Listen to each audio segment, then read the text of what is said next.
We knew the bartender was gonna come out. But we don't. Me and my patrons don't want your drink. We don't want you to make us a drink at the bar. We don't want it. We do not want that drink. You're not gonna mix it right. We don't want it. Woo! Oh man, AOC boy. Oh boy. We knew it was coming, y'all. We knew it was coming. Now, yeah. Especially after this huge win today. So let's go and jump straight in, man. I hope everybody is blessed, well, healthy, and that nothing but the best is going on in all you beautiful people's life, man. I encourage you to spread the love to one another, man. Time to get back on track. It's time for a change. As you know, people are struggling right now. People are tired, sick and tired of being sick and tired. Look what's going on around the world, but most importantly, especially in America too. Look what's going on. People can't even walk outside no more. Life decisions inside the grocery store. You know, got to go through an app and see which gas station got the best pricing. Damn. Criminal. Through the roof. Border wide open. Oh, that thing is wide open. At this point, they just say, hey, come on in. Then the criminals, hey, y'all, how about y'all go do it again? Do whatever you did, go do it again. Matter of fact, when you go inside the store, bring me back a Snickers bar and a air fryer so I can make that chicken tonight. Yeah.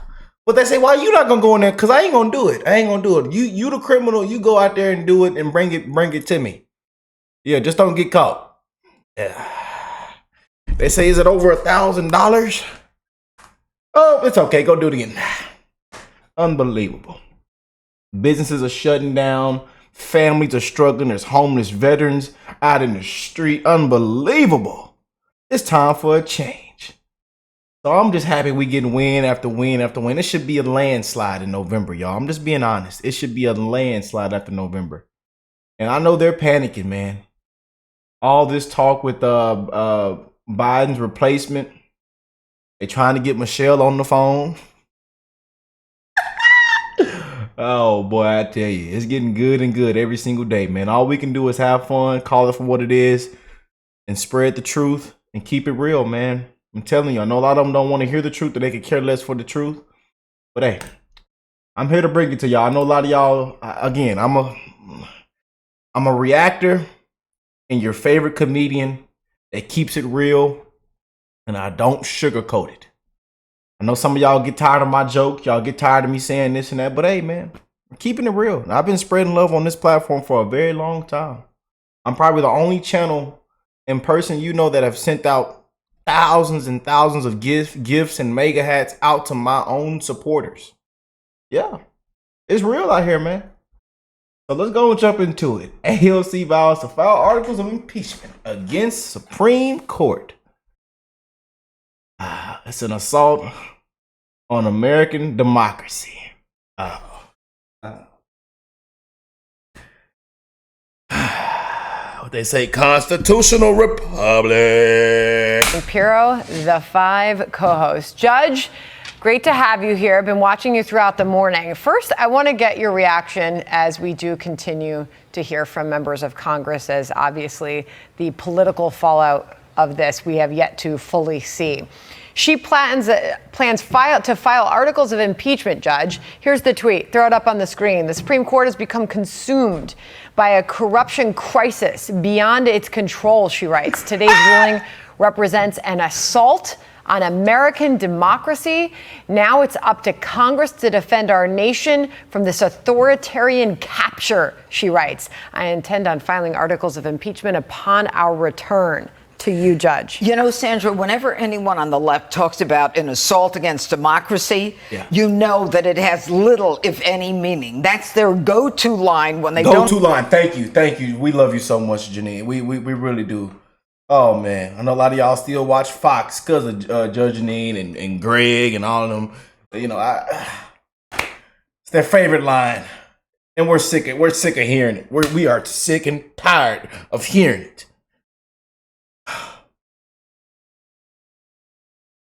I'm sorry, y'all. I'm fired up today. My cholesterol, my sugar levels, my GCG, ACG levels, my blood pressure, everything is through the roof in a good way right now. I'm ready to crack open a cold one in November, get that barbecue pit ready, invite everybody over. We got desserts. We don't care if you're diabetic. We don't care. Everybody's invited. We're going to dance and boogie and love one another and have a good time and smile. Yes, indeed. We don't care what you look like. We don't care what you smell like. We don't see color. One race, the human race, baby. One love. We can all come together. Because right now, it's twisted up, man. It's divided. Sad what we've seen, especially these last couple of years, man. And it's lately, as you can see, it's just been a complete show. And they've wiped the president's Donald. They wiped Donald through the mud. Just washed him through the mud. Poor fella, man. Salute the prayers for Donald Trump and his family, man. And also prayers to you guys and your family as we go through these dark times, y'all. Just wipe the poor fella through the mud, man. Poor fella.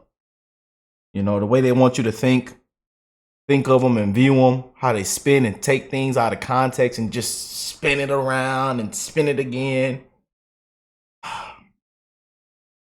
Don't have a substantive argument. Look, our government is set up in a way that there are three branches. The Supreme Court is a branch that has final decision on legal decisions in this country. They are not willing to accept it if it doesn't align with their political ideology. And this is part of the institutional breakdown of our government.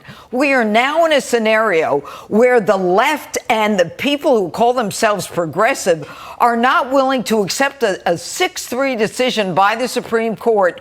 But make no mistake, there have been administrations, there have been politicians who have been in disagreement with decisions for the last 150 years.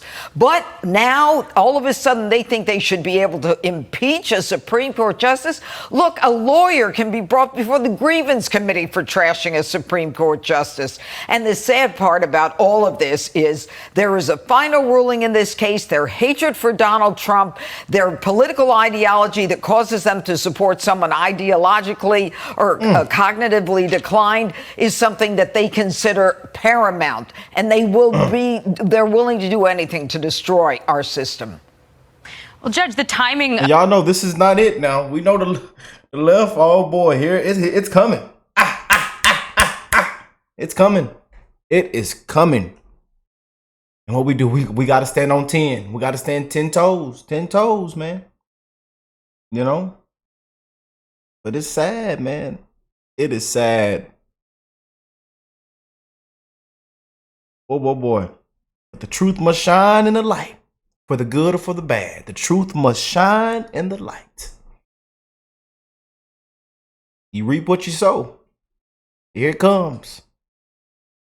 Of this decision has really allowed the Biden campaign to turn the page on the aftermath of the debate. And we just had a campaign call that we listened in on where former Capitol Police Officer Harry Dunn, who's now part of the Biden campaign, spoke to this. Listen to what he said. Okay. My message today is simple. This is not a drill. Donald Trump is the single greatest threat to the United States of America in a generation. We can't let him anywhere near the Oval Office again. We can't count on the Supreme Court or any institution to hold him responsible. It's going to be up to the voters in November. Well, go ahead. What's the response to that? My first response is, if this guy was a member of law enforcement, I feel terrible for anyone that had contact with him. I do too, Jeannie. I really do. I feel anybody that came in contact with that fella there, man, good luck, prayers to you. Prayers to anybody that came in contact with that fella. Woo! Man, I got something in my eye, y'all. I apologize. Boy. He's a former officer. Number 3, explain why Donald Trump is ahead in so many states, especially those swing states that are so important. Look, these people have a big mouth. They speak about things that the American people are not aligned with. And when the United States Supreme Court makes a decision as important as this one, the Supreme Court speaking for the first time because no other president has ever been criminally indicted for actions while in office, it's about time we listened. I want to read just a little bit from the majority opinion written by Justice Roberts. The president is entitled at a minimum to a presumptive immunity from prosecution for all his official acts. That immunity applies equally to all occupants of the Oval Office, regardless of politics, policy, or party. Will Sharp, member of President Trump's legal team, joined me earlier on the Faulkner Focus with his response to all of it.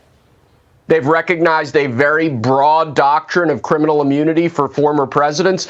I think there are some choice paragraphs in there from Chief Justice Roberts criticizing the haste with which this prosecution has proceeded. The Biden campaign of lawfare against President Trump has just been dealt a decisive blow by the U.S. Supreme Court. Really interesting part of that, Judge. Yeah.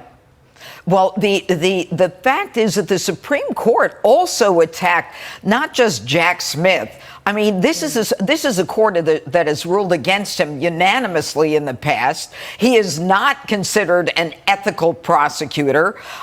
He's the one who indicted the former governor of Virginia. That case was overturned. He has a political agenda. But what I think is so significant about the Supreme Court's decision is not the final recognition that when a president is engaging in official acts that involve core essential presidential duties, he has absolute immunity. And then, of course, it's remanded to the lower court to determine what are official versus unofficial acts. And for official acts, he has presumptive immunity.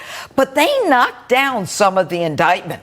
They knocked down some of the arguments that the president isn't entitled to speak to his vice president or to the attorney general because the president has exclusive jurisdiction and authority over those particular issues as they relate to the Department of Justice and crimes that are being prosecuted. The Supreme Court made it very clear that there are some parts of this that are protected by the core constitutional right of a president. And let me also say that a couple days ago, the Supreme Court rendered a decision kind of dumbing down some of the January 6 charges, saying that they were not supported. And now some of the lower courts have to look at not just the January 6 defendants, but Donald Trump as well in terms of how the Supreme Court attacked that January 6 obstruction charge.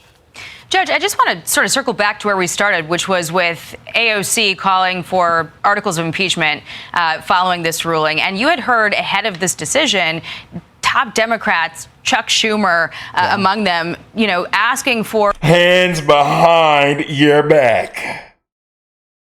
For Justices Alito and Thomas to recuse themselves from this case, making allegations about impartiality questions. What kind of an impact does it have when you have our elected leaders sort of questioning the credibility of the court?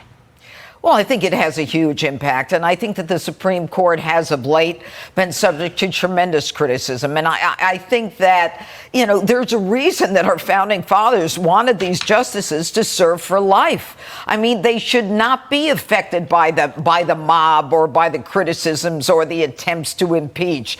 And I think that more than anything, they recognize how important their job is. In this case, Gorsuch said it himself.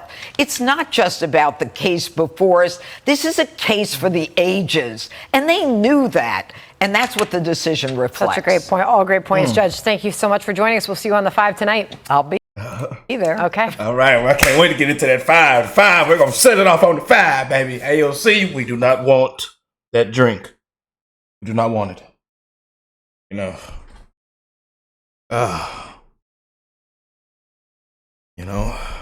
What do you expect from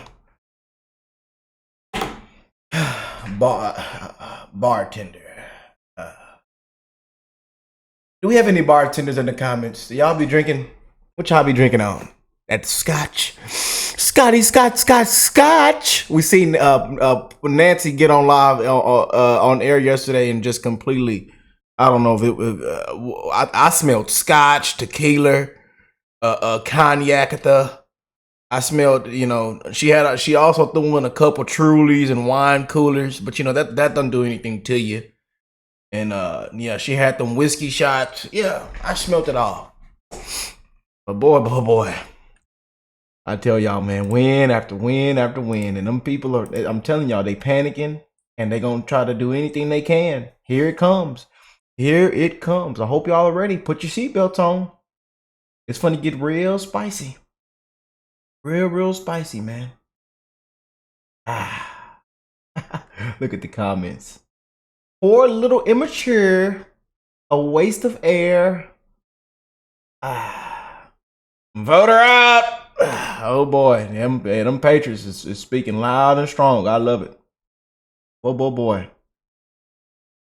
But I love you guys, man. We're gonna continue to bring you amazing updates. We're wishing the best in everybody's life. Make sure you continue to spread the love to one another. You know, we need it, especially in these times, man. We got to come together, man, and love one another, y'all. Bless you all and your families. And if you're new here, make sure you hit that subscribe button. Join the Keep Climbing family, baby. We're on the road to 400,000 beautiful brothers and sisters around the world, my beautiful Patriots, man. And we're gonna have an amazing time this year. We are literally 28 days now away. And oh boy, this thing's gonna get spicier and spicier, y'all. But y'all take care, and I'll catch y'all in the next one, man. Peace and love, y'all.